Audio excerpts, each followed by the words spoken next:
Hola, buen día. ¿Cómo les va? Segunda clase.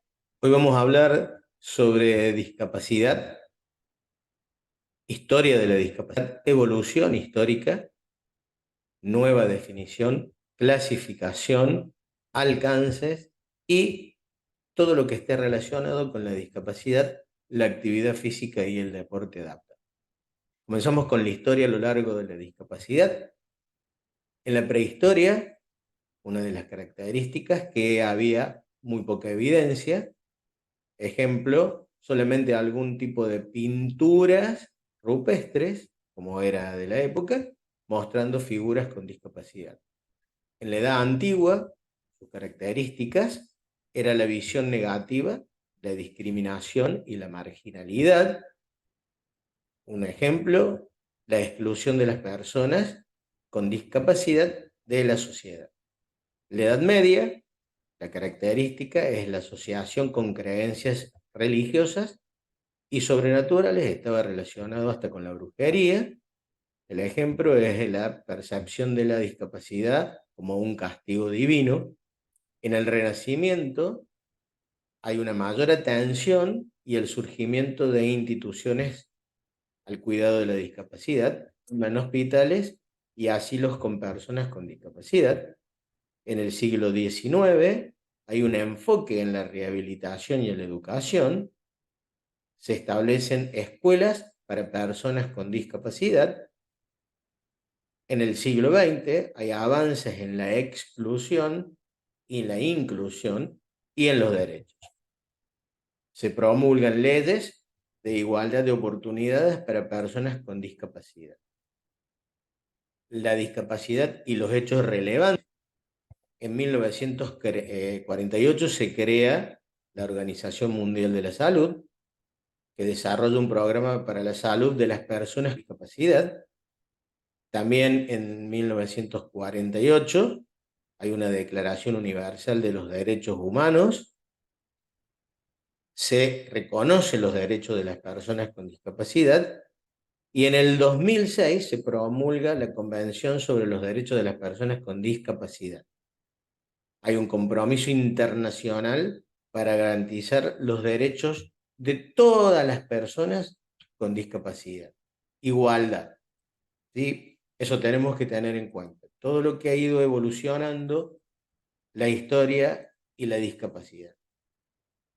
Vamos a hablar sobre la definición de discapacidad, ¿sí? Podríamos hablar de que la discapacidad es una limitación en la función física, mental o sensorial, que puede afectar la capacidad de una persona para participar plenamente en actividades cotidianas. Cuando hablamos de limitación, es el término que vamos a empezar a usar en poco tiempo, ¿sí? Ya no le vamos a poner tantas características, sino que vamos a hablar, en vez de discapacidad, vamos a hablar de una limitación. ¿Qué tipos de discapacidad tenemos? Discapacidad motriz, que es una limitación en la movilidad y en la función, como parálisis, amputaciones o enfermedades neuromusculares. Por ejemplo, la paraplegia, la tetraplegia y la distrofia muscular. En la discapacidad cognitiva hay una limitación en el funcionamiento intelectual y adaptativo, como dificultades en el aprendizaje, la memoria y la toma de decisión. Por ejemplo, el síndrome de Down o la condición autista. Muchas veces han escuchado que se denomina el trastorno del espectro autista. Otra de las cosas que ha ido evolucionando y va cambiando. Trastorno está relacionado con una enfermedad mental y espectro relacionado con algo fantasmal. Entonces, ¿cómo vamos a nombrar el autismo como una condición? Condición autista. Discapacidad orgánica, que es la más preocupante, la más común y la que menos prestamos atención, porque es la que afecta a los órganos internos como enfermedades cardíacas, pulmonares o renales. No están a simple vista, pero son las que abarcan la mayor cantidad de discapacidad y está dentro de lo que son las discapacidades crónicas no admisibles. Por ejemplo, el EPOC, que es una enfermedad pulmonar obstructiva crónica, y todo tipo de insuficiencia cardíaca. La discapacidad del desarrollo es la limitación en el desarrollo físico, mental o emocional que se manifiesta en la infancia, perdón, y afecta el desarrollo general de una persona. Por ejemplo, el retraso del desarrollo, el trastorno del desarrollo del lenguaje y el trastorno del desarrollo motriz. La ceguera, que es la pérdida total o parcial de la visión, que no se puede corregir con lentes o tratamientos médicos. Por ejemplo, la ceguera cognitiva o la degeneración macular. La sordera, pérdida total o parcial de la capacidad auditiva, que puede ser desde el nacimiento o adquirida a lo largo de la vida. Los ejemplos son, igual que la ceguera, una pérdida congénita, pérdida auditiva relacionada con la edad y algunas asociaciones exteriores. La discapacidad mental, que tiene mucho de relación con la cognitiva, pero está relacionado más que todo con la función cognitiva, emocional y del comportamiento, que puede afectar la capacidad de una persona para interactuar o funcionar de manera independiente. Por ejemplo, el retraso mental o el trastorno bipolar. Y por último, mencionamos la condroplasia, que es un trastorno genético que causa el crecimiento anormal de los huesos y se caracteriza por una estatura baja. Por ejemplo, el enanismo o la condroplasia congénita. Entonces, tenemos varias definiciones, situaciones que podemos apreciar a simple vista y otras no tanto. A tener en cuenta cuando hablamos de discapacidad y lo que vemos. Vamos a tratar de dar una definición moderna de la discapacidad. Además de hablar de que es una condición que afecta el funcionamiento y la participación de una persona en las actividades cotidianas, tenemos que tener parámetros para saber cuáles son las condiciones que se afectan y cómo afectan a cada una de las personas, teniendo en cuenta que hay enfermedades y no enfermedades.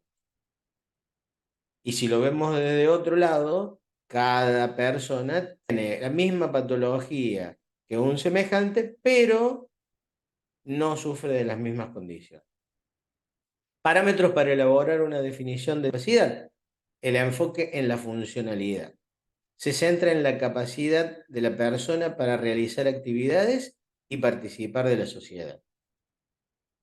¿Qué otro parámetro? La interacción entre salud y contexto.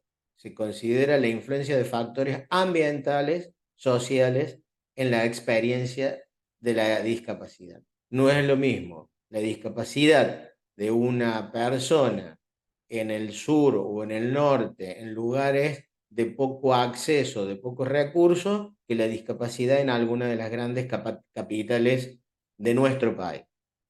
¿Sí? La posibilidad de llegar a una rehabilitación, de llegar a una condición de calidad de vida son distintos. Otro de los parámetros es el modelo biopsicosocial, a donde hay que reconocer la discapacidad en el resultado de la interacción entre las condiciones de la salud, los factores personales y el entorno. Fundamental el entorno que acompañe, el entorno que cuide, el entorno que esté de acuerdo y que acepte la calidad de discapacidad. ¿Sí? Es muy importante eso. Muchas veces tenemos situaciones en donde papá, mamá no aceptan la discapacidad de un hijo. Entonces debemos de acompañarlo y dejamos de darle la posibilidad de mejorar su calidad de vida. Otro de los parámetros es el enfoque individualizado, que reconoce cada una de las personas con discapacidad, que es única y requiere una evaluación individualizada. Y no generalizamos. Si generalizamos una patología que le ponemos nombre y apellido, pero cada una de las personas con discapacidad es distinta a la otra, por más que tenga la misma patología. La inclusión y la participación promueve la igualdad de oportunidades y la participación plena de las personas con discapacidad en todos los aspectos de la vida. ¿Sí? es una persona más, con limitaciones, pero una persona. Y los derechos humanos, otro de los parámetros que tomamos para una nueva definición.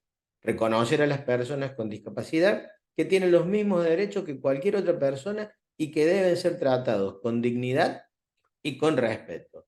Y involucrarlos, darle la posibilidad que sean parte, creo que lo vimos en la bolilla anterior, donde hablábamos de la ética, del humanístico, que puedan participar y sentirse que son parte de una sociedad. Vamos a hablar de lo que es el Certificado Único de Discapacidad, o CUT. La definición es una documentación oficial que acredita la condición de discapacidad de una persona. ¿Otorgado por quién? Por autoridad competente del país, como el Ministerio de Salud o las entidades designadas. Por ejemplo, la Comisión Nacional de Pensiones Asistenciales, acá en la Argentina. ¿Cómo se evalúa? Es un proceso multidisciplinario que está a cargo de por lo general, tres especialistas médicos con evaluaciones psicológicas y pruebas de funcionalidad. La obligatoriedad del Certificado Único de Salud y de Discapacidad es un requisito dependiendo de las regulaciones de cada país. Es necesario acceder para tener algunos beneficios y servicios. Quiero que tengan en claro que el Certificado Único de Discapacidad no es obligatorio, que hay muchas personas que tienen la condición de discapacidad y no lo aceptan, entonces no gestionan este certificado de discapacidad. Aunque tenga muchos beneficios, aunque le dé acceso a muchas actividades y a muchos, de nuevo, beneficios que puedan firmar la posibilidad de comodidades de la calidad de vida, no lo hacen para no sentirse desiguales. Hay muchos, por ejemplo, en lo que es la discapacidad cognitiva, que físicamente son personas normales, en apariencia, hegemónicas o no, pero no llegan al certificado único de discapacidad. Quiero que lo tengan en cuenta, que no es obligatorio. Sí, una vez que lo tenemos, es una condición que va a perdurar en el tiempo. Los beneficios, accesos a servicios y beneficios especiales para personas con discapacidad, por ejemplo, los programas de salud, rehabilitación, apoyos técnicos, beneficios económicos y sociales. La duración antes era de 1 a 5 años, se tenía que renovar. El año pasado se promulgó una ley donde se acordaba de que una persona con discapacidad, una vez que accedía a ese certificado, no lo tenía que renovar.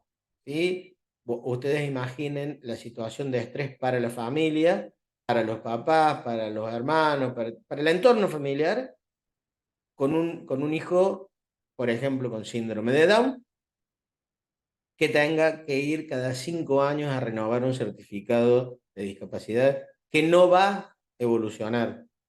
El síndrome de Down lo va a seguir teniendo, va a tener que hacerse cargo y llevarlo a la vida cotidiana, no lo va a modificar. Entonces me parece que con buen tino se decidió que el certificado de discapacidad ya no se renueva más. Una vez que te lo otorgan, es de por vida. ¿Sí? Eso es importante. Vamos a hablar de la discapacidad y las patologías, discapacidad y actividad deportiva. La discapacidad, hablamos de definición, siempre es una limitación, lo vamos a dejar ahí, nos vamos a empezar a manejar con ese tema, es discapacidad, pero cuando definimos a una persona con limitación. ¿Qué tipo de patologías conocemos? ¿Qué tipo de patologías nos surgen en lo cotidiano? Las patologías físicas, nombramos alguna: parálisis cerebral, amputaciones, lesiones medulares. Las sensoriales, que está dentro de lo que es ceguera, sordera, sordo-ceguera, que es una asociación combinada, las patologías cognitivas, como la patología de la condición autista, el síndrome de Down o los trastornos del aprendizaje, patologías psicosociales que están relacionadas con la salud mental, el estado de ánimo y los trastornos del desarrollo. Nosotros hablamos de actividades físicas adaptadas. Toda actividad física se puede adaptar, el atletismo, la natación, el ciclismo, el baloncesto y el fútbol, pero tenemos que bajar a la realidad de cada una de las patologías. Tenemos que adaptarlo, ¿sí? ¿Podemos adaptarlo? Sí.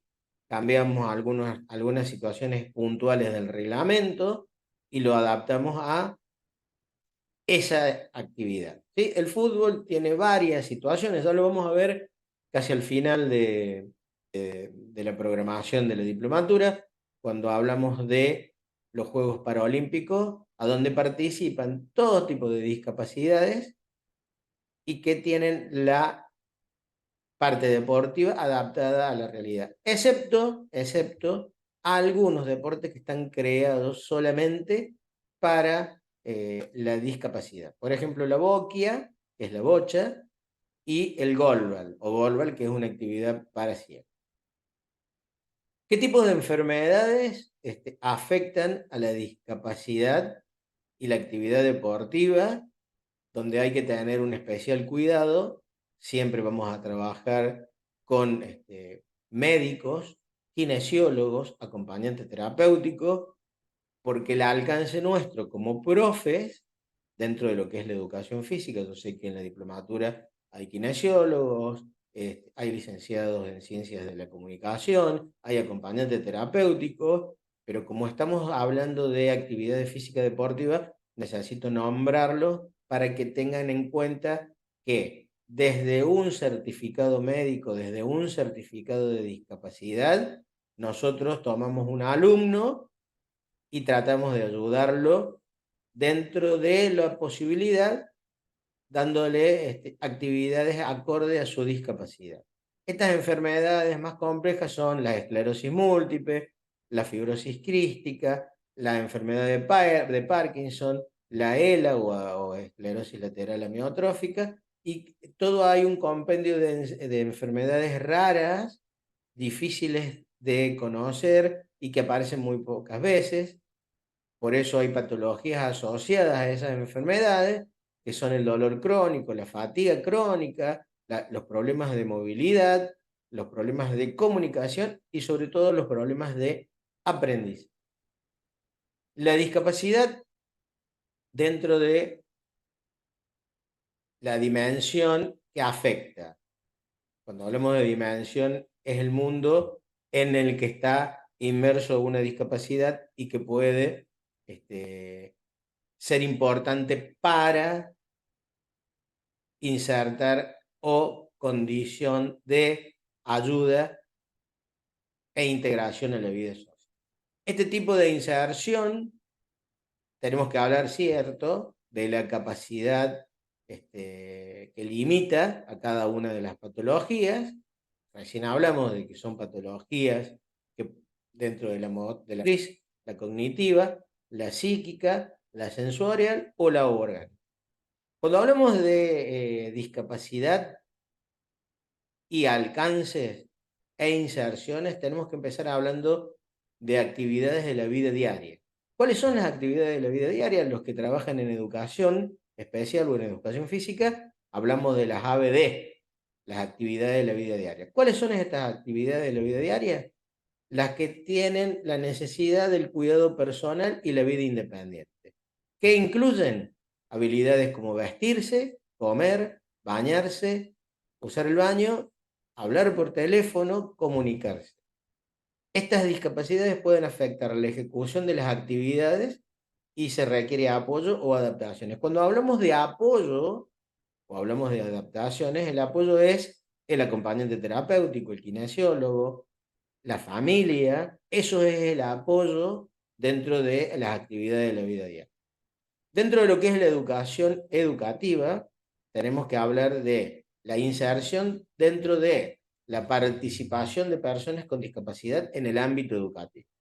la promoción de entornos inclusivos y adaptaciones curriculares para garantizar la igualdad de oportunidad, el apoyo pedagógico y recursos específicos para atender las necesidades educativas de las personas con discapacidad. Cuando hablamos de adaptaciones curriculares, alumnos con una discapacidad cognitiva, por ejemplo el síndrome de Down, que participan de el aula con sus compañeros en tiempo y en forma, a medida que evolucionan, sobre todo la edad cronológica, tercer grado, 8 años, con la acompañante terapéutica, la institución debe adecuar la currícula para que ese alumno se sienta cómodo. Por eso hay una docente integradora o una acompañante educativa que trabaja al lado del alumno con discapacidad y que la guía y la acompaña en el proceso de aprendizaje con una currícula adaptada. La dimensión emocional y afectiva es muy importante. El impacto emocional y afectivo de la discapacidad en la vida de las personas es fundamental. Afrontamiento de los desafíos emocionales y asociados a la discapacidad, el apoyo psicológico, la atención de la salud mental, la promoción del bienestar emocional de las personas con discapacidad.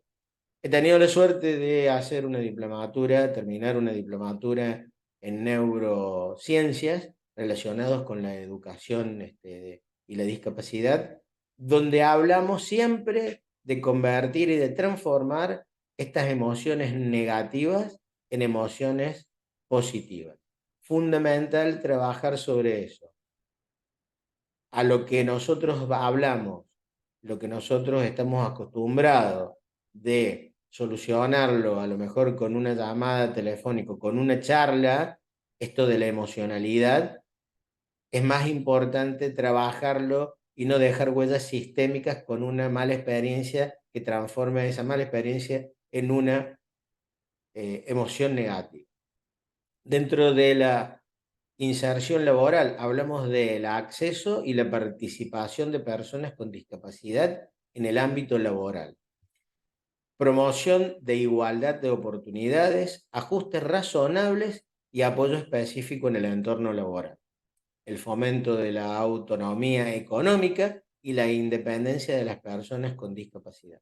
No sé si lo conocen, no sé si lo saben, se los voy a mencionar. Hay una ley nacional que habla de un 5% de personal con discapacidad dentro de su planta laboral.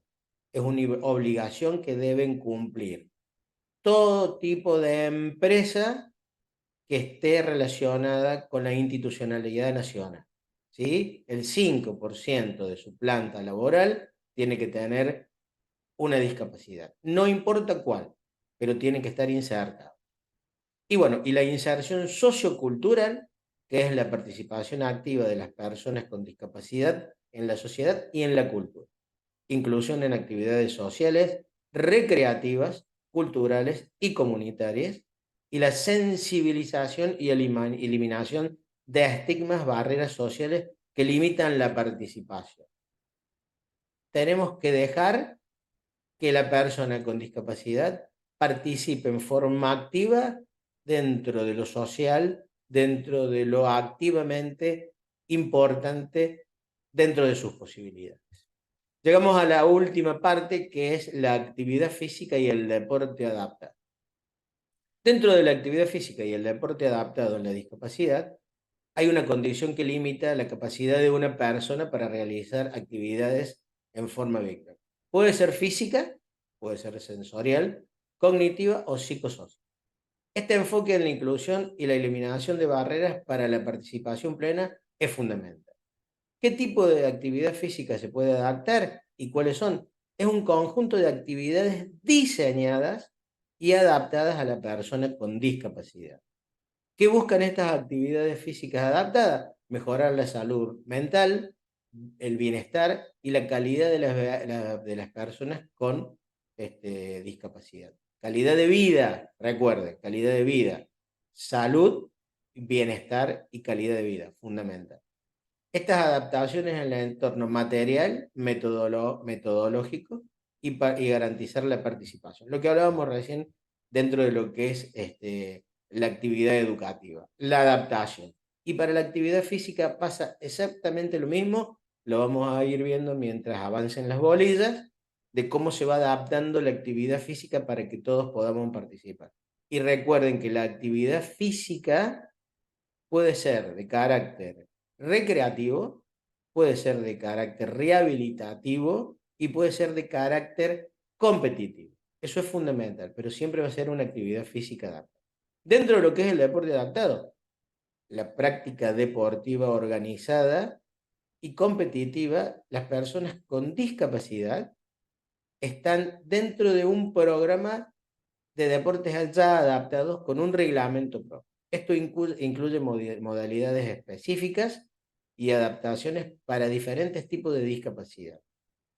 Promueve el desarrollo físico, social, emocional y cognitivo de las personas con discapacidad, ya dentro de lo que es lo competitivo. Vamos a comparar cuáles son las actividades físicas adaptadas y el deporte adaptado. Dentro de las actividades físicas adaptadas es el enfoque más amplio que incluye diferentes tipos de actividades físicas, recreativas y terapéuticas. Están orientadas a mejorar la salud y el bienestar general de las personas con discapacidad. Son adaptaciones personalizadas según la necesidad individual de cada persona. Dentro de lo que es el deporte adaptado, vamos a hablar de el enfoque competitivo y reglamentado de la práctica deportiva para las personas con discapacidad. Modalidades específicas y adaptaciones en las reglas, el material y el entorno del deporte.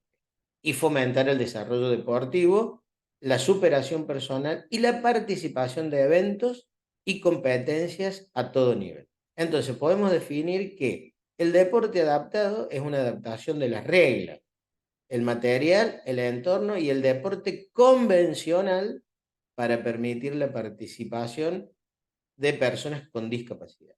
Entonces, busca igualar la oportunidad y la inclusión de las personas con discapacidad que practiquen algún tipo de deporte.